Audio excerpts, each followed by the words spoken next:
Përshëndetje, ju njohim me shtypin e ditës për këtë të martë, datë 21 tetor. Në gazetën Panorama mund të lexoni aeroporti i Vlorës, Arber Abazi dhe Ëndri Ballukut, Berisha 135 milion euro ndahen mes ministres dhe koncesionarit. Olsi Kuca, shkelsi ligjit dhe kamikazit tatimeve që fshihet pas mbrojtjes politike, zbatuesi i verbër i urdhrave. Arrestimi në sallën e gjyqit pas përplasjes me prokurorin, lirohet avokati për lajmërimi për kallëzim. Fatos Nano në gjendje të rëndë në spital 13 ditë në reanimacion.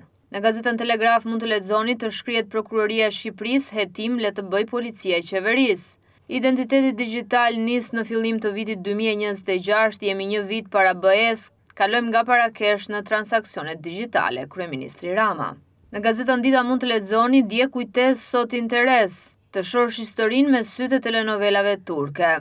Me turq në mes në segmentin Tiranë-Vlorë, por zhvillohet një ndeshje tjetër e egër mes shqiptarësh.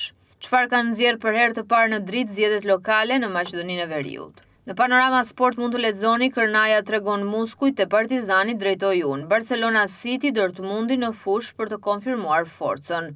Telushi përballet me tifozët me qetësinë, jemi flamurtari. Shqipëria ja skenarët e vendit të dytë. Juventusi humbet identitetin, Tudori thuajse ikur. Klopp nuk e përjashton kthimin te Liverpooli. Flick pendohet për gjestet. Alonso snobon Yamalin. Ofertë e çmendur 250 milion euro për Harry Kane.